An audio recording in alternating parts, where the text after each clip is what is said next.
Bismillahirrahmanirrahim. Assalamualaikum warahmatullahi wabarakatuh. Perkenalkan, nama saya Fahmi Husnul Banda. Saya di sini akan mempresentasikan analisis program BK di Sekolah Menengah Atas SMA. Sebelum ke materi, program BK di sekolah sangat dibutuhkan, sangat penting, memiliki peranan penting bagi peserta didik. Karena program BK itu sendiri dapat membuat peserta didik meningkatkan atau mengembangkan potensi yang terdapat pada peserta didik supaya lebih optimal, yang dimana potensi-potensi mereka dapat berkontribusi untuk diri mereka sendiri serta untuk keluarga, masyarakat, maupun negara. Guru BK,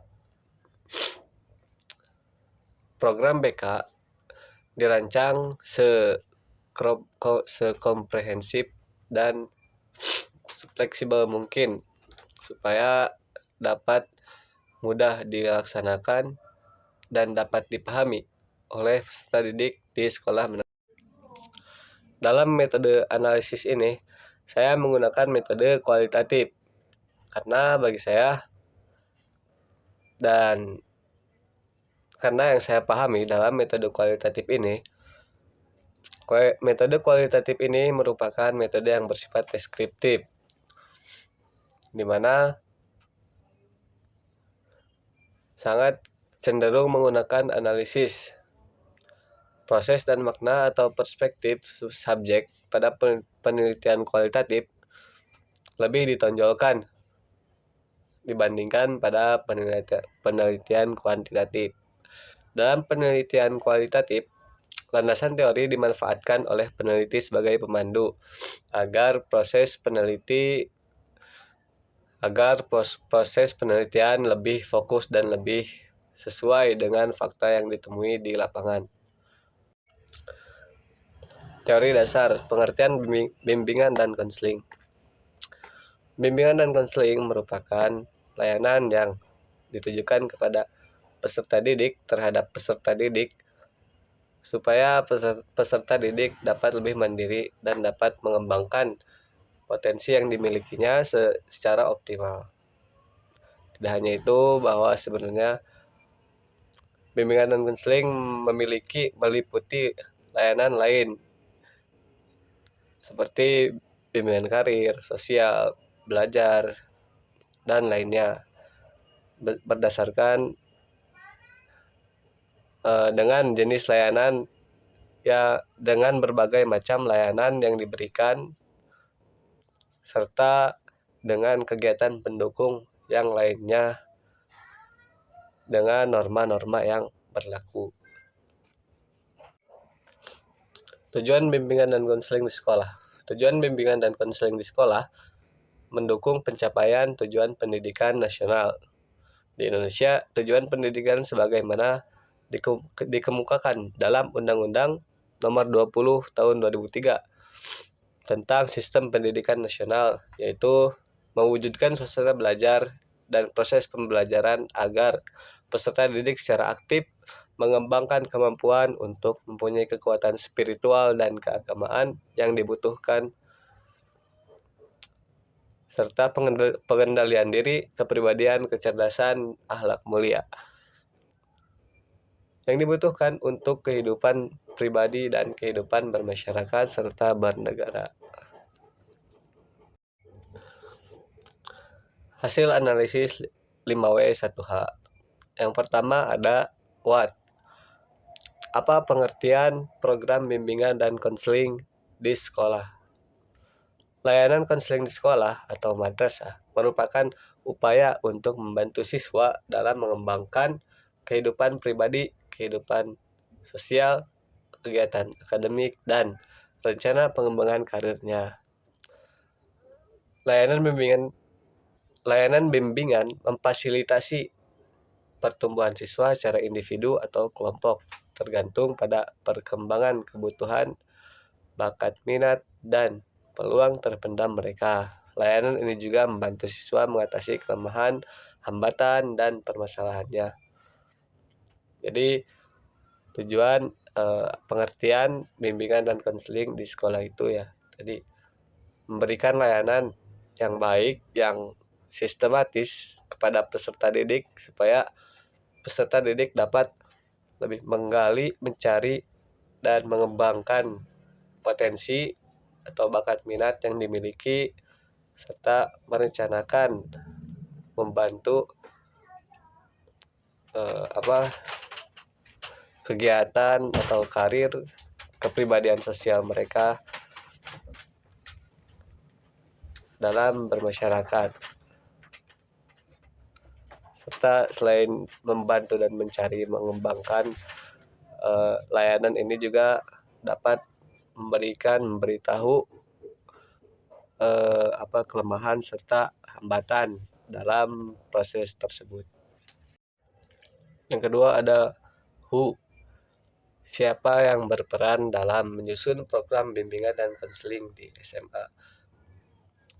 Dalam penyusunan program BK di sekolah memerlukan pihak yang berwenang dan bertanggung jawab. Penyusunan program secara sistematis, terkoordinasi, dan terorganisasi dalam jangka waktu yang ditentukan. Dalam penyusunan program BK harus melibatkan berbagai pihak terkait stakeholders seperti orang tua dan masyarakat karena manfaat layanan bimbingan dan konseling dapat dirasakan oleh berbagai pihak tersebut. Di dalam penyusunan program ini tidak sembarang orang dapat membantu membuat program BK di sekolah, melainkan hanya pihak-pihak yang dapat bertanggung jawab serta yang mempunyai wewenang untuk menyusun program BK di SMA tersebut. Adapun seperti pihak-pihak orang tua dan masyarakat itu dapat tapi lebih ke membantu dalam mensukseskan program BK tersebut, karena orang tua dan masyarakat akan lebih memiliki waktu lama bersama peserta didik dibandingkan dengan di sekolah. Jadi orang tua yang akan mendidik lebih memantau peserta didik tersebut ketika sudah tidak berada di sekolah. Yang ketiga ada when, kapan pelaksanaan program bimbingan dan konseling. Pelaksanaan program BK di sekolah SMA biasanya dilakukan secara terintegrasi dengan program-program lain di sekolah. Guru BK berperan sebagai pendidik yang membantu siswa dalam aspek psikologis sosial serta sebagai konselor yang membantu siswa mengatasi berbagai masalah seperti masalah pribadi, sosial, dan akademis. Jadi untuk waktu pelaksanaan program BK di sekolah tidak menentu. Justru guru BK dapat membuat jadwal tentang konseling siswa. Kapan waktu siswa dapat berkonseling kepada guru BK, ataupun guru BK dapat membuat seminar-seminar yang lainnya seperti seminar pengembangan diri di sekolah yang dapat melibatkan semua siswa di sekolah. Yang keempat ada where, tempat penyelenggaraan program bimbingan dan konseling. Program bimbingan dan konseling ini ya dilakukan di sekolah SMA.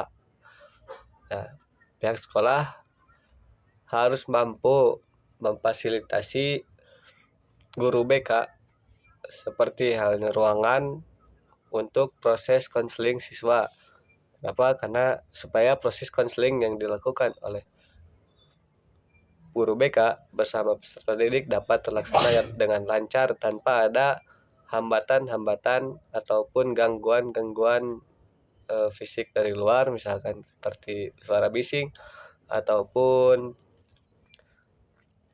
dari pihak-pihak lainnya. Yang kelima ada why. Kenapa program bimbingan dan konseling itu penting? Bimbingan dan konseling di sekolah memiliki peranan penting dalam membantu peserta didik dalam mencapai tugas-tugas perkembangan sebagaimana tercantum dalam standar kompetensi kemandirian peserta didik dan kompetensi dasar. Dalam upaya mendukung pencapaian tugas perkembangan tersebut, program bimbingan dan konseling dilaksanakan secara utuh dan kolaboratif dengan seluruh stakeholder sekolah. Yang keenam ada how. Bagaimana pelaksanaan program BK di SMA? Program bimbingan dan konseling harus direncanakan secara matang untuk jangka waktu yang ditentukan. Perencanaan program bimbingan dan konseling di sekolah perlu dipersiapkan secara matang. Perencanaan sistematis akan menghasilkan pada program yang terorganisir dan lebih mudah dipahami pada jangka waktu yang telah ditentukan. Kegiatan perencanaan sangat perlu dilakukan karena berkaitan langsung dengan program kerja dan evaluasi program bimbingan dan konseling. Untuk